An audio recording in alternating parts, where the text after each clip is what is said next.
बाबू हमारे तैयार कर रहे हैं दिवाली के दीप जलाने की तैयारी कर रहे हैं। बाबू भी हमारा सहयोग कर रहे हैं। देख सकते हैं आप लोग कि कितने अच्छे ढंग से हमारा बेटा, छोटा बेटा अद्विक सिंह, छोटा बेटा बड़ा बेटा का एक ही बेटा है। हेलो दोस्तों, राधे राधे, नमस्कार। कैसे हैं आप लोग? आशा करती हूँ कि आप लोग बहुत अच्छे होंगे। मैं भी बहुत अच्छी हूँ। तो वीडियो जहाँ से ख़त्म हुआ था वहीं से शुरू कर दिया है हमने। और ये हम आ गए हैं गांव, वहाँ से दीपक जला के पूरे। और तो यहाँ पे आते आते हो गया था अंधेरा, बज गए थे शाम के 6। और कुछ तैयारी कर रखी थी हमारी अम्मा जी ने। और का बस यही पूजा की ही तैयारी करनी थी।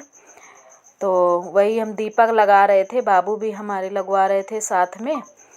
तो हम वही दीपक लगा के फिर ये सब और पूजा के सामान सब जुटा रहे थे। सब के फल वगैरह हैं। और हमारे यहाँ होती है लैया से पूजा, तो होती नहीं है, खीलों से पूजा होती है, जो डायरेक्ट धान से भुनी जाती है, तो उससे पूजा होती है। तो वही भी रख रहे थे। और ये हम लेके आए थे पूजा के लिए अलग से तेल। तो 5 देलियाँ, तो 5 दीपक तो जलेंगे घी के और बाकी तेल के। तो ये सब हमने कहा चलो फिर तेल डाल लो सब में। और सबके यहाँ गांव में होता है, फिर जल्दी जल जाती हैं। यहाँ मेरे घर में ही लेट होती है। हम कहते वैसे भी लेट जलाया करो तो अच्छा रहता है। सबके यहाँ जल्दी से ही, जैसे ही अंधेरा होने लगता है। यहाँ मुहूर्त से किसी को कोई मतलब नहीं है कि कितने टाइम का मुहूर्त है, बस अंधेरा हो गया है, जला देना है। तो वही जल रही थी दीपक हमारे। तो हमारा तो जलाते जलाते 7:30 हो गया था, क्योंकि पूजा करने में तो पूजा में वैसे भी काफ़ी टाइम लग जाता है। तो यही धीरे धीरे सब माता जी हमारी उधर वो हवन का वो घी सब वो कर रही थी, पिघला रही थी। आजकल घी भी जम जाता है। बाबू हमारे बहुत उत्साहित थे पूजा करने के लिए। तो ये वैसे भी सबसे अच्छा त्यौहार कहते, खुशियों का त्यौहार आया, इसके लिए तो घर का कोना कोना सजाना पड़ता है। चाहे कुछ भी हो जाए, चाहे जैसे भी हो, घर चाहे जितना भी, गांव में काम वैसे भी बहुत होता है, लेकिन ये तो करना ही पड़ेगा। तो बीच में हम भी सहयोग करते जा रहे थे इनका, क्योंकि पूजा में देरी हो रही थी। इन्हें कुछ समझ में आता नहीं क्या करना है जल्दी, क्या नहीं करना है। तो हमने कहा चलो हम भी हेल्प करवा देते हैं। वैसे भी पूजा कहते हैं मिलजुल के करनी चाहिए।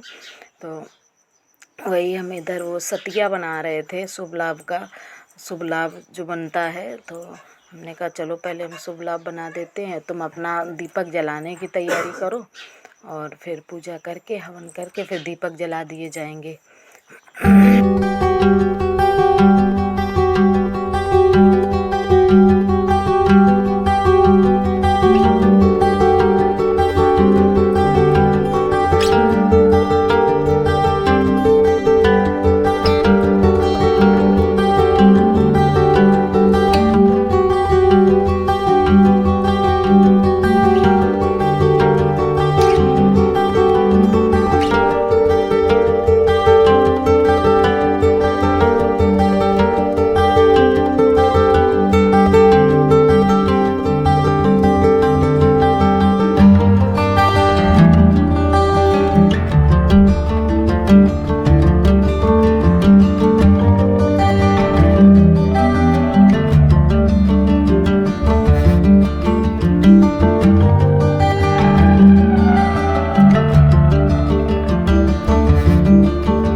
यहाँ हम लोगों की हो रही थी आरती। मैं आरती गा रही थी, इनसे कह रही थी तुम जितनी हमें आरती आई उतनी मैंने आरती कर दी। और फिर ये दीपक जला रहे थे, बाबू भी हमारे जलवा रहे थे। बाबू को बहुत मन था जलाने का, तो बाबू भी दीपक जला रहे थे। तो वही दीपक जला के फिर जल्दी से बस अब कुछ करना नहीं है, दीपक जला के रख देना है।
फिर हमारे जल गए थे इधर दीपक, तो हम वही रख रहे थे, उधर पूरे घर में अंदर रख दिए थे। इधर हमारी बकरियां बनती हैं, ये जगह पड़ी है तो यहाँ भी हमने कहा दीपक तो रखना ज़रूरी होता है, जहाँ जहाँ जगह होती वहाँ तो दीपक रखे ही जाते हैं। तो हम ये बाद में इधर दीपक ले आए थे, रख दिए थे। और हमने कहा चलो पहले दीपक रख देते, उसके बाद मोमबत्तियाँ लगाएंगे, अभी मोमबत्ती लगानी बाकी हैं। तो दीपक रखने के बाद फिर हम मोमबत्ती लगाएंगे अभी।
बाहर दीपक लगाने के बाद फिर मैं ये आ गई थी इधर दूसरी जगह, यहाँ जहाँ बकरियाँ बनती हैं वो मोमबत्ती लगाने, और उनको लगा के फिर मैं जलाने लगी थी। और जलाने के बाद फिर ये खाना भी बनाना था, तो वो खाना बनाने चली गई थी। उसके बाद कोई वीडियो शूट नहीं हो पाया था। तो खुशी खुशी हंसी हंसी हम लोगों की बन गई थी दीपावली अच्छे से। और फिर उम्मीद करती हूँ कि आप लोगों को ये वीडियो पसंद आया होगा। अगर पसंद आया है तो चैनल को सब्सक्राइब करें, वीडियो को लाइक करें एंड शेयर करें।